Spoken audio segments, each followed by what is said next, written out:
There are moments in General Hospital history when fans can feel the tide turning, when one decision, one signature, one glance changes everything. This week's episode gave us one of those moments. Ronnie Sells drew the Quartermaine mansion. A move that not only shocked Port Charles, but also set in motion a ripple effect that will alter alliances, loyalties, and long-buried secrets in ways no one saw coming. The calm before the storm. The Quartermaine estate has long stood as more than a mansion. It's a symbol of legacy, wealth, dysfunction, and power. For generations, it's been the stage where the family's greatest triumphs and worst betrayals unfolded. To imagine anyone outside the family owning it, unthinkable.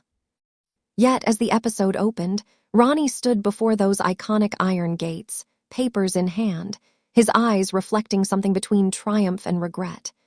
Drew, standing opposite him, looked both eager and wary. Their exchange was charged, not with malice but with the weight of history.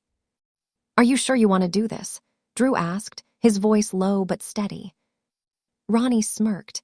"Oh, I'm not the one giving up history, Drew. I'm the one cashing in on it." That line set the tone for the entire episode. Sharp, symbolic, and laced with the kind of tension that only General Hospital can deliver. Ronnie's motives, a calculated move or something deeper. Ronnie's decision to sell the Quartermaine mansion wasn't just about money. No, this was something else entirely. Perky, our ever-perceptive observer, picked up on it immediately. His body language, his hesitation, and even his quiet glance toward the portrait of Edward Quartermaine before leaving the study told us there was a story behind the sale. Some fans speculate Ronnie's move was driven by guilt. Others believe it was a long game, a setup to regain something or someone that he's lost. Whatever the reason, his choice to hand over the family legacy to Drew wasn't random. It was personal. And Perky couldn't help but wonder, what if this wasn't a goodbye, but a calculated beginning? Drew's dream or Drew's downfall? For Drew Kane, this sale was supposed to be a fresh start, a chance to plant roots in Port Charles and reclaim a sense of belonging. The Quartermaine mansion represented more than just real estate. It was redemption. Drew's scenes walking through the halls, brushing his hand over Leela's roses, standing before the family portraits, all spoke volumes. This wasn't about power or prestige. It was about home. Yet, as Perky noted, there was something almost tragic about Drew's newfound ownership. The mansion has a way of consuming people. The Quartermaine curse, as fans affectionately call it, doesn't just linger. It attaches itself to whoever dares to take the helm. And with Tracy Quartermaine already fuming about the sale, you can bet the walls of that mansion won't stay quiet for long. "You think you've bought history, Drew," Tracy sneered in one unforgettable line. "But all you've really bought is trouble." The family fallout. The Quartermaine family's reaction was predictably chaotic. Monica was speechless. Brooke Lynn was furious. End tried to play mediator, though his own resentment simmered beneath the surface.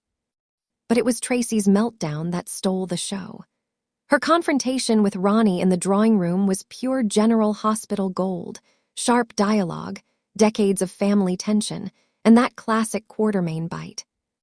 "You sold out your bloodline for a quick payday," Tracy shouted. Ronnie fired back, calm as ever. "No, Aunt Tracy, I freed us from a curse." Perky's notes from that scene captured the emotional complexity perfectly. In his words, Tracy sees betrayal, Ronnie sees liberation, and Drew, he's standing in the middle, unaware he's just inherited a ghost story. The hidden agenda. Of course, no General Hospital plotline is complete without a secret buried under layers of family drama. Just as Drew signed the final document, the camera panned to Ronnie's phone lighting up, a mysterious message. "It's done, he has the house. Now we move to phase 2. Fans immediately went wild with speculation. Who sent the message? Is Ronnie working for someone? Could this connect to the still unresolved Cassadine dealings, or even Nina's latest scheme? Perky suggests that Ronnie may have ties to a larger plan involving the Quartermaine estate itself. After all, there's that sealed wine cellar room, rumored to contain evidence, or even a will, that could rewrite Port Charles history. Whatever the truth, it's clear that Drew's purchase wasn't just a financial transaction. It was the first domino in a much bigger game. Jacinda's subtle entrance. Just when emotions seemed to settle, in walked Jacinda, a name that's quickly becoming synonymous with trouble. Her arrival at the mansion, champagne bottle in hand, was casual yet calculated. She congratulated Drew, offered a toast, and whispered, "Let's make this place ours." But when she later crossed paths with Ronnie outside the gate, her expression changed. The warmth vanished, replaced by something icy. "Does he suspect?" she asked. Ronnie's reply was chilling. "Not yet, but he will." Perky's observation. Ronnie may have sold the mansion, but Jacinda just bought herself a front row seat to chaos. A symbol of power shifting. This storyline marks a clear shift in General Hospital's narrative landscape. The Quartermaines losing their mansion feels symbolic of a new era, an era where old families crumble and new players rise. Drew represents resilience, Ronnie moral ambiguity, Jacinda manipulation. Together, they're the trifecta reshaping Port Charles' social order. Perky notes that this isn't just about property, it's about identity. The Quartermaines have always anchored the show's moral and emotional core. Now, with that foundation shaken, every other storyline, from Nina's machinations to Carly's ambitions, feels newly unstable. The mansion, once a fortress of tradition, now stands as a wild card. A storm brewing in Port Charles. By the end of the episode, Drew stood on the mansion balcony, looking out over the gardens as thunder rumbled in the distance, a perfect visual metaphor. Inside, the camera lingered on the Quartermaine crest above the fireplace, a faint crack appearing along its golden frame. Perky summed it up beautifully. The storm isn't coming, it's already here. And fans could feel it. Every decision, every whispered line, every flicker of emotion built toward something inevitable, a reckoning. Final thoughts.